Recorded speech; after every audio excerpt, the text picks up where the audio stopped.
শাওনদের এত দুঃসাহস কোত্থেকে হয়? যেই সন্তানের মাথায় 7.62 মিলিমিটারের বুলেট ঢুকেছে সেই সন্তানের বাবার কান্না আমরা দেখতে চাই পাবলিকলি, মায়ের কান্না দেখতে চাই। যারা সিডিআই করে দেওয়ার আলোচনা করতেছে, শাওনদের এত দুঃসাহস কোত্থেকে হয়? কারণ শহীদদের গল্পগুলো মুছে দেওয়া হয়েছে।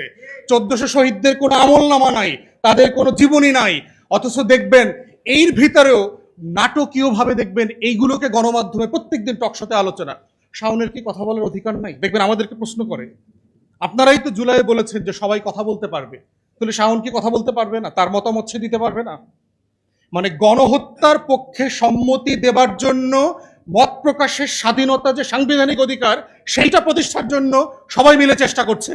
কিন্তু আমরা ফ্যাসিবাদকে কালচারালি, পলিটিক্যালি, জুডিশিয়ালি ফেস করবার জন্য সাফিসিয়েন্টলি সেটা একমত হয়ে এই কাজগুলো করতে পারছি না। তো কালচারাল ফ্যাসিবাদের এই লড়াইটাকে অ্যাড্রেস না করে শুধুমাত্র বিচারিক ফ্যাসিবাদের মুখোমুখি হওয়া যাবে না। এটা কয়দিন পর দেখবেন আমার কালেকটিভ মেমোরি থেকে এটা হারিয়ে দেবার চেষ্টা চলছে। একটা হচ্ছে যারা ফৌজদারি অপরাধ করেছেন তাদের বিচার, এর ভিতরে রাজনৈতিক দলের, আওয়ামী লীগের বিভিন্ন দলের নেতাকর্মীরা আছেন, এর ভিতরে প্রশাসনিক লোকজন আছেন।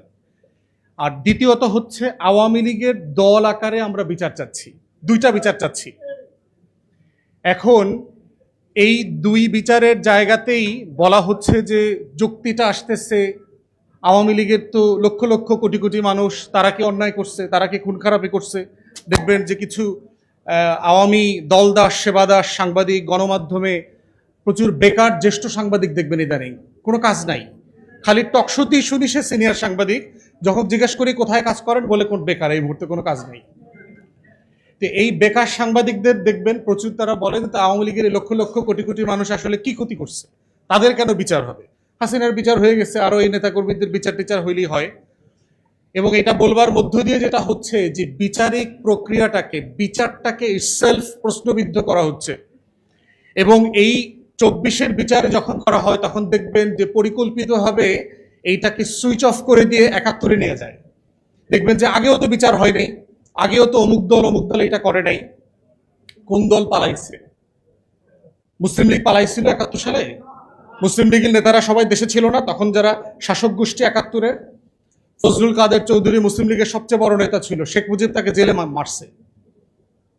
খানের সবুর শহীদ প্রেসিডেন্ট জিয়াউর রহমানের সময় ইলেকশন করে এমপি হয়েছে, মুসলিম লীগের অনেক নেতা এমপি হয়েছে। শহীদ প্রেসিডেন্ট জিয়াউর রহমানের প্রধানমন্ত্রী মুসলিম লীগের নেতা ছিলেন। এই মানুষগুলো তো কেউ পালায় নাই। তো যারা পালায় নাই তাদের আবার বিচার করতে হবে কেন? তাদেরকে রাজনৈতিক প্রশ্নের মধ্য দিয়ে সে তো এই দেশে জনগণের কাছে গেছে। অতএব এই যে প্রশ্নগুলো, এই প্রশ্নগুলোকে আমাদের রিফিউট করতে হবে বিচারের যে সম্মতি তৈরি করার জায়গাতে, বারবার পরিকল্পিতভাবে। এবং আপনারা দেখবেন শুধু রাতের টকশোর গেস্ট দেখবেন 30, 35টা, 40টা টকশোতে দেখবেন অলমোস্ট এন্টায়ারলি জামাতের কোনো প্রতিনিধি নাই, এনসিপির কোনো প্রতিনিধি নাই, বিরোধী দলের অলমোস্ট কোনো প্রতিনিধি নাই।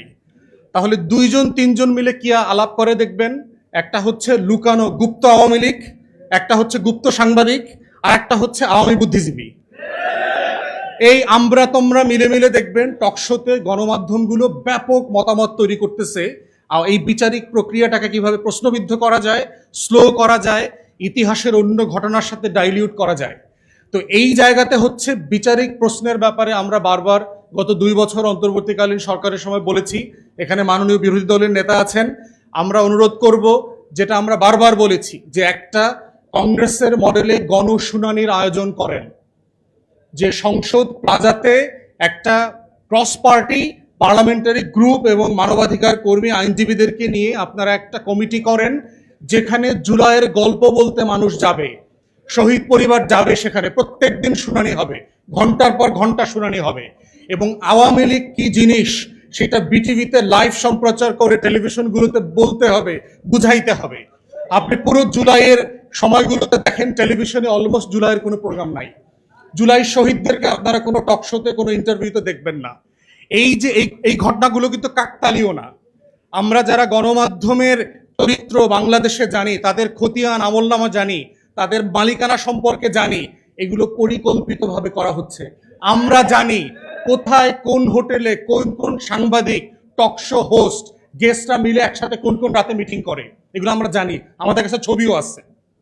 অতএব এই কালচারাল ফ্যাসিজমকে যদি আমরা কালচার দিয়ে পাবলিক কনসেন্ট তৈরি করবার মধ্য দিয়ে বিচারিক প্রক্রিয়াকে হেল্প করতে না পারি, শুধুমাত্র বিচারিক প্রক্রিয়া চলবে না, বিচারিক প্রক্রিয়ার দাবিটা থেমে যাবে।